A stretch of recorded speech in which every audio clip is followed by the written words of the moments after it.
Hello and welcome back again to the Break-Thru Active podcast. My name's Mitch and I've got another one of our fantastic members here with us today. We've got Adam here from our Adamstown location. So thanks for coming on, Adam. Welcome, mate.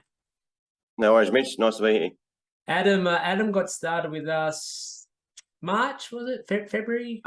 January. January. Yeah, and it was the Yeah. start of the year.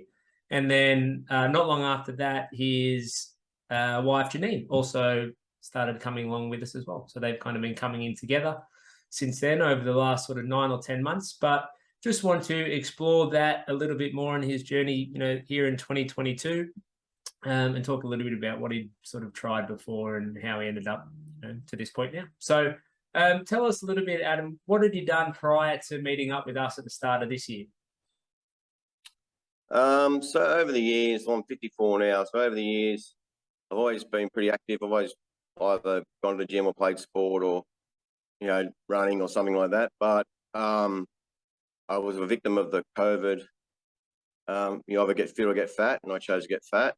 So Good choice. I got well, I got to the end of last year, and I just thought I need to do something about this. And I saw your ad on Facebook, I think it was, and yeah, it looked pretty good. And I thought, I can't motivate myself. I'm going to have to get someone else to do it for me. So I came along and saw you guys and haven't looked back. Cool. Yeah, at the COVID situation, it's you call it obviously a bit of a hiccup in the road and very, very strange couple of years, but it's something we hear, so often and have the last sort of 18, 24 months because everything just got disrupted, and Yeah. someone like yourself, it sounds like prior to that you were fairly active and then just, got to the point where you found it a little bit hard. Yeah, I think, I still went to work because we were still operating, but obviously we weren't, you were locked down at home and just not going anywhere, just sitting around. I mean, there was nothing to stop me from going for a walk or whatever, but just lost all motivation and, you just got into that laziness, I guess. And, it was always, I'll do something next week, I'll do something next week, but that never happened. So that's why I thought, to get myself going again, I'd seek out some help. And yeah, and I, from the first moment I came to Break-Thru, I was like, this place is really good. These guys are, so accommodating. So yeah, it was a really good introduction to getting back into it. Yeah, nice. Well, I appreciate you saying that and hearing that because we know it's really challenging getting back into the swing of things. And obviously, you're starting at the beginning of the year and, knew that the last few years, you've been, like you mentioned, in a little bit of a rut and you're not the only one. Most people that we've been talking to, like I mentioned, the last couple of years, they've had a bit of a layoff and people with different circumstances, but it kind of all comes back to just sort of losing that drive and losing that motivation because the circumstances that were, in the world and being locked down and restricted. And although it can be, you can go for a walk and do your own thing, as they say, if it's easy to do, it's easy not to do. Yeah. And that's where you can just start to sort of get into those bad habits of just not really doing much. And Yeah, well, that's, I think the 10th of January was my first day, so I was after, Christmas and whatever. So I must admit I was dreading going in the door the first day, but, physically and, what to expect. But you guys, like, you were there and there was no pressure, there was no expectation. It was just like ease into it and you took the time out to make sure I was okay. And I think there was other people there that probably, my level or better, and some that were quite fit, but there's a real range of people and everyone was friendly. And, it's just one of those places where you don't feel like you have to try and keep up with everyone else and, just go at your own pace. It was just good. It was just an easy way to do it. Yeah, good. No, it's always nice for us to hear that from people when they're kicking off, and it's easy to forget that once you obviously you've been coming along sort of what's that 10 months or something now, so you're well, a lot fitter and stronger and more comfortable. But when you think back to that first day and your first experience and your first few, it can be a bit overwhelming. You're not really sure what to expect. You don't know if it's for you. You don't know if you're going to like the environment, like the trainers, like me. So we know that that's all that's something that's running through people's minds, and that's where we sort of get started with people sort of the a bit of a trial period for a few weeks to see if they take it and if it is something that they enjoy and if it is something they want to keep at. But, in your, speaking, to someone like yourself, it's, you kind of caught that knack of it and you got into that routine and then you started bringing your wife, Janine. She started coming along. So talk a little bit about how that's been helpful for you guys since you're both doing it sort of together. Well, you would have seen we actually fight with each other at the gym. So bit of a strain on the marriage. No, that's just bringing stuff from home to the gym. That's all. No, it's all good, light-hearted banter. So, no, it's been good because I think she needs a bit of a push. So, because I've been pretty into it, when she's sort of resistant, I try and get her going. She often, I tell her not to do this, but she often looks at the workout and she's like, "Oh, that looks really hard." And I say, "Well, don't think of it that way. You just got to tell yourself you can do it. So, or don't look at the workout." So, I must admit, some early mornings she's pretty hard to get out of bed. So I know when to just leave her alone. Yeah, but we generally go in the afternoon, so that's not a problem. But it's good for both of us. It's good for our mental welfare. And I think we both, we just like to. I mean, we're not out to set any records or look like we're 20 again, but just do something to make ourselves feel healthy and good about ourselves. And we have a pretty good lifestyle, so you sort of want to counteract that a bit. So probably could always cut down the beers a bit, I suppose, but that's my go-to. So all balance. It's all balance. And that's a part of the message that we like to share, that, and you would have seen this obviously from being with us for the whole year. We're not a hardcore gym or training environment. We're not telling people that they need to come every day or that they need to cut out booze or sugar or takeaway or whatever that thing is for them. And for many people like yourself, it is just a way that they can combat some of those things that they enjoy doing in their lifestyle. Drinking beers or drinking wine, and going out for dinner. Whatever it is, eating dessert. There's lots of things that people really enjoy doing, and the key is balance. Balancing that with training and exercise, balancing the quantities of it. So we're never going to sit here and say you need to stop doing the things you enjoy doing. It's about, looking at how much you're having. Maybe you could cut back, not you personally, but there are, people that could cut back certain things. But it is all about balance. And we find that if it's something that, a lifestyle they are enjoying and it's something that they can sustain, then they're far more likely to stick to it as opposed to throwing it in. Hey guys, just very quickly, if you have been enjoying our podcast and you've been watching us on YouTube, I would love for you to subscribe to our channel. If you've been listening to our podcast, give us a follow, give us a 5-star rating on Apple or Spotify or wherever it is that you've been listening to us. It really helps the channel grow, and I would be extremely appreciative and grateful if you took a moment to do that for me. Okay, that's it from me. Enjoy the rest of the show. Well, I think too, not that I do much during the week, but even on the week, I think to myself, well, go in the gym in the morning, so don't have those couple of beers, or don't just get up so you're fresh. Not that I drink during the week much, but just that motivation of and then you get to a point where you would probably know you actually you get pissed off when you don't get to go to the gym because you want to go, which is probably probably a turning point where you're actually at that point where you don't you sort of got to motivate yourself, but then you want to go. Yeah, it goes from it feeling like it's like a chore or something challenging, and then it just becomes almost like your new normal. And then if something gets in the way for whatever reason, you can get a bit upset because you've missed it.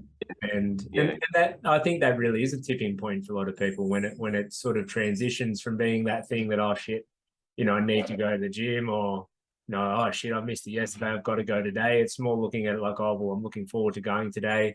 I missed yesterday. I can't wait to get back into it, today or tomorrow, whenever that is. It's a mindset thing. It's a mindset thing. And I think having a positive mindset around it definitely helps. And that takes some time. It doesn't just happen as soon as you kick off and overnight.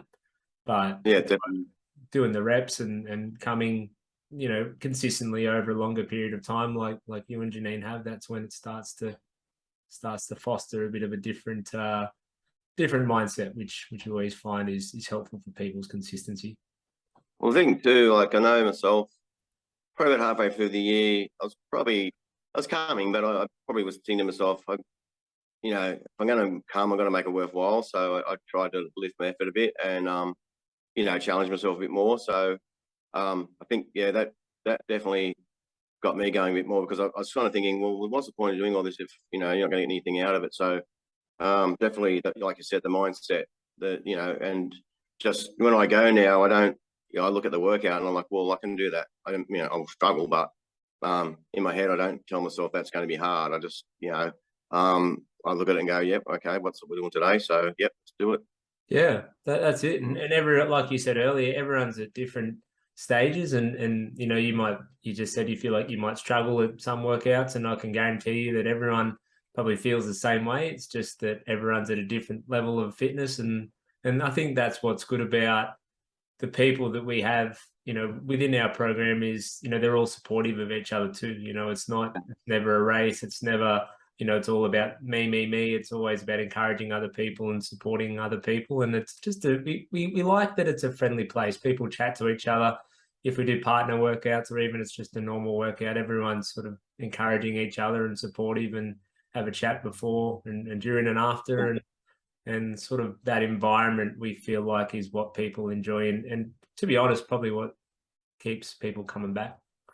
Yeah, we love that aspect of it. And as you get to know people over the time, there's a few characters in there, and Steve definitely he's a unique person. You're all great people. I mean, I haven't had much to do with Jamie, he's normally over Cardiff, but Brody and yourself and Rach, and Steve. And I mean, I think early on we went for a bushwalk at Glenrock, Yep. Australia Day, and then you've had things on since then, like the barefoot bowls, and we haven't been able to go to a couple of things, but we're definitely going to Christmas party. And I just think it's great that you do stuff outside of the gym as well. It's because I've been to other gyms where it's been kind of friendly, but never had that social aspect where because you sort of go and you see people, but just a face. So it's good to have that opportunity. Yeah, and we know that that's a big part of why people want to be involved in like a group training gym. If they wanted just to keep to themselves and not really talk to anyone or do anything, they'd probably just go for a run by themselves or go to the gym by themselves and have their headphones in. So we know that people who come in, they're typically social people. They want to get to know people. They want to mingle with them outside of the gym if possible. So we try to create that create that system where we have social events and whether it is doing some stuff outside. We've had like charity boot camps and barefoot bowls days and trivia night, Christmas party, all sorts of things, and we find that people really enjoy that, and it's not always just about the exercise. It's about being part of a community and feeling like that they're involved in something, which a lot of people speak. Really good atmosphere there. Last thing before we finish up, mate, you do hold the title of being the reigning champion of our footy tipping comp. So I was wondering when that was going to come up because So want to finally sort of find out firsthand. I put you on the spot, but what was your secret, mate? So just so I can apply it next year and hopefully knock you off. Well, two things. I'm a massive Knight supporter, so I stopped tipping them. Got to call a spade a spade. You're only loyal for so long. I mean, look, there's probably games early in the year when I did tip them and I knew I shouldn't have. So, I should have won one more, to be honest. But no, mate, I actually was lucky. The Joker rounds, I picked the round twice in the Joker round, and another time I got 14. I think I got 12 or 12, something. That's where I got my points. So I was strategic with a couple of them. I waited until the State of Origin was over. And then, just got lucky with a few of them. And then once I got a bit of a gap, I just tried to pick the favourites till the end. So I've never won one before. I've been in lots over the years. So it's actually, it was good. And you won your work one too, you were telling me. Yeah, I won my work one as well. So I took the same tips every week in both. So, well. Doubled up. You weren't studying the form guide every week, looking at who's out, who's in. Oh, I do. I do listen. I check. I've got the NRL app and that, and I do see if there's any late changes. If there's a game that I'm a bit iffy on, I hear that someone might be not playing. I do go to if it's someone like a Nate Perry or something like that. and there's a big game, I might change my tip. I hate changing my tips because generally you want to do that, I get it wrong. So That pisses you off. yeah, exactly. So, but yeah, I do. I keep an eye on it. I definitely follow it closely. But yeah, I generally go with my gut, or if I'm in, always tend to go towards the home side if it's a iffy one. So, but I've done that before and it's never worked. So just had to work this year. Just those joker rounds, mate. You blitz those It was joker definitely rounds. the joke around. That was it. Yeah, yeah, yeah. Well, I think the first week I got 3. And I think the second week I took the joker and I went from like 46th to second or something. So yeah. never look back. No. Well, you've inspired me for next year, mate. I'm going to have to get all the different types of newspaper, all the different apps, listen to all I different thought you might have radio set up those boxes like a podium for me and had a gold medal presentation, but anyway. No, that's next year. That's when we start and we give you a gold medal and the ceremony. Everyone at the gym comes and celebrates. Yeah. It's on the channel. Yeah. It's on the NBN News. All that good stuff. Yeah, right. I look forward to that. All right, mate. We'll pull that one up there. But yeah, thanks for sharing your experience with us so far. And honestly, I can say that we love having you and Janine along, and love having you guys part of the gym and part of the program. So looking forward to everything moving forward. No, thanks, Mitch. And again, I just want to appreciate all you guys do, and it is good to have, because you only show a bit of care about people, not just me and Janine, but others, as you can see it. So it's good to have that environment, and it makes it an easy place to go to, definitely. Thank you, mate. Appreciate it. All right. Thanks, Mitch. Thanks for listening, guys. Take care.